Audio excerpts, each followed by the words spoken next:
Now, I think it's fair to say that as Cars fans here, we never expected to see dinosaurs in the Cars universe. But here we are, the very first episode of Cars on the Road, the Disney Plus show. It's literally called Dino Park. McQueen and Mater embark upon their road trip, and one of their first stops is literally at like a dinosaur museum. Crazy stuff, but then again, after Cars 1, which was a very grounded story, I never would have expected spies, espionage, and explosions that Cars 2 brought. So, hey, I guess we don't know what to expect. Next time they'll probably be in space with aliens and something like that. But yeah, guys, this is going to be my first breakdown and Easter egg episode video.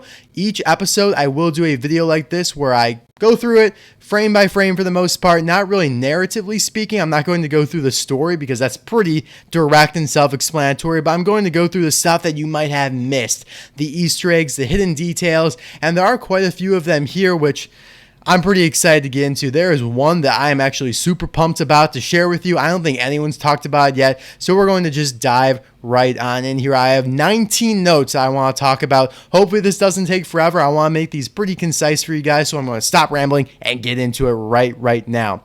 All right, Lightning McQueen starts off racing around Willie's Butte. Around, that's my new word.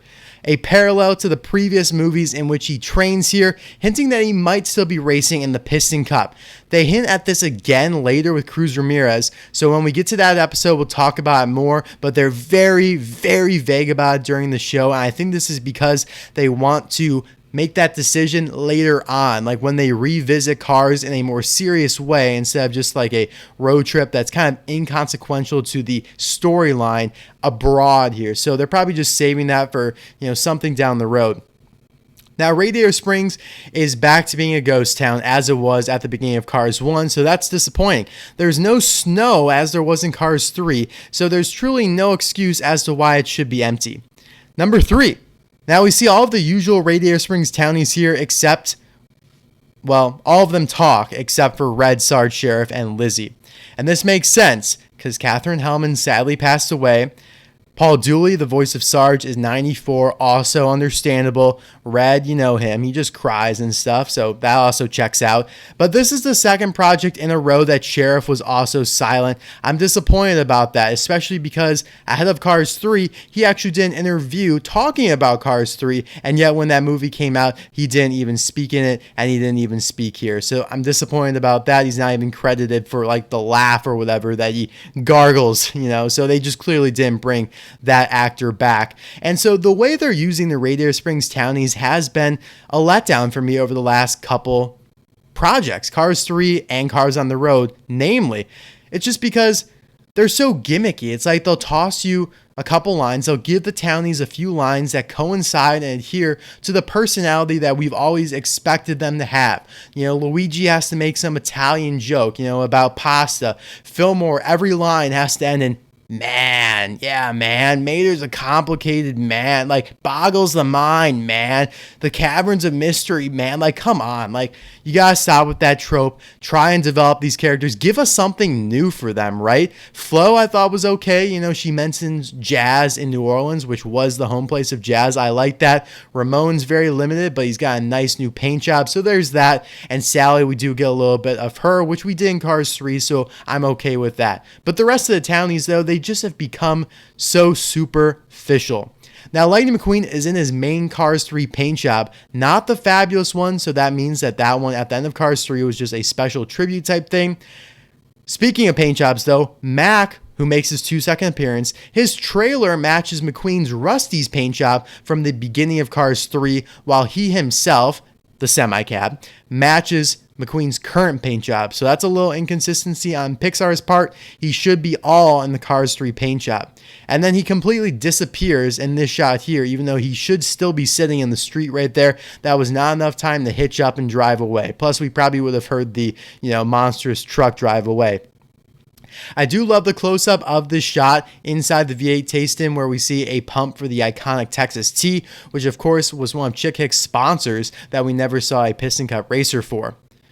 What else we got here? McQueen says how a road trip with Mater would be a lot of Mater, which I feel like it feels like a reference to Cars 2, which indeed was a lot of Mater. Like, hear me out, guys. Like, that was Mater was the main character there. McQueen was the side character. And so this feels like a little knock on that.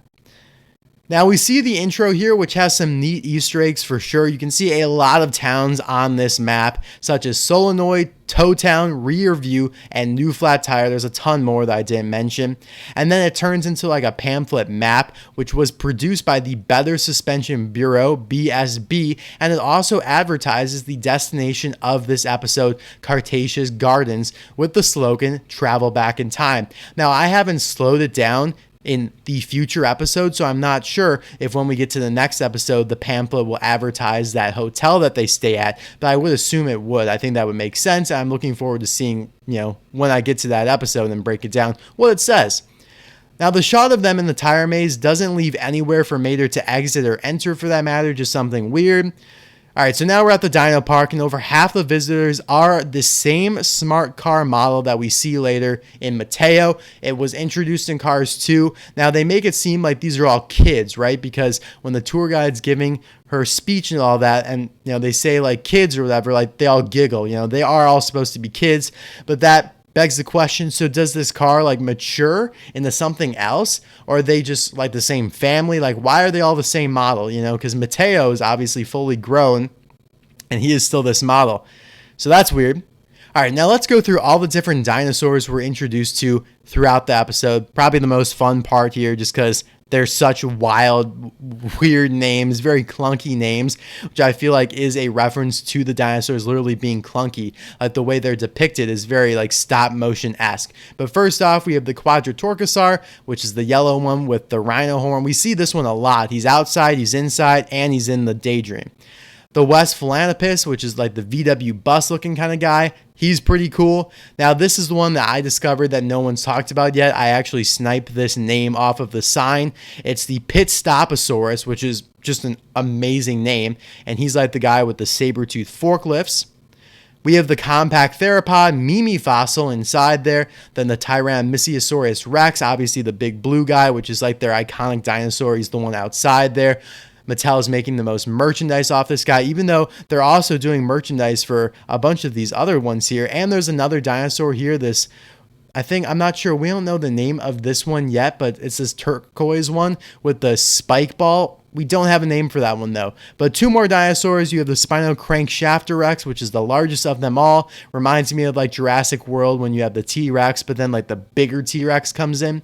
And lastly, the Mechaturbinatops, which is my favorite of all the dinosaurs because he just looks so badass and he's very underrated.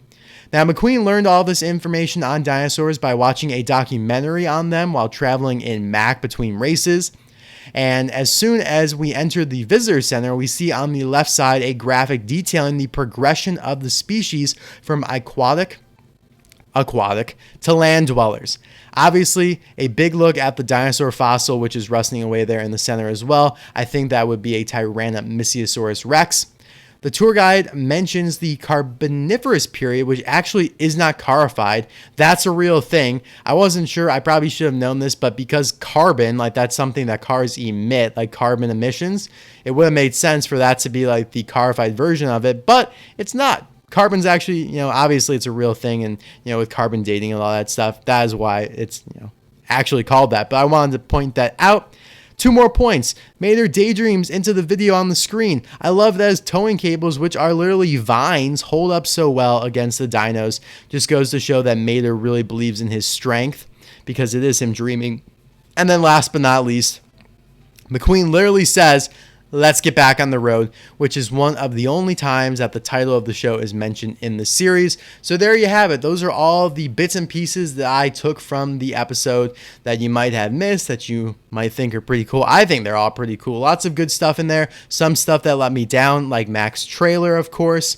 And now the cast, this is pretty insignificant, but later on it will become significant. It just shows like the townies that were speaking. I'm shocked that it doesn't give a voice credit to the tour guide I mean, because she actually had like a substantial amount of lines. So that was a little bit strange. But later on, all the new characters that they introduce, like once we get to the Bigfoot episodes, they name all of those hunters in the cast, like credits.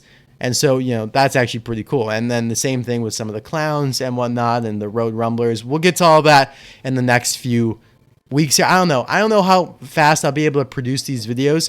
Obviously this one's coming out pretty quickly, but I'm super busy with school. I have a lot of other videos I want to do, like we're going to be unboxing Case L here soon, so lots of stuff going on. But either way, I wanted to get this episode 1 breakdown video out to you guys. Obviously, hopefully in the next couple days here we'll do episode 2, Lights Out, Haunted Mansion. I'll see you guys then. Bye now.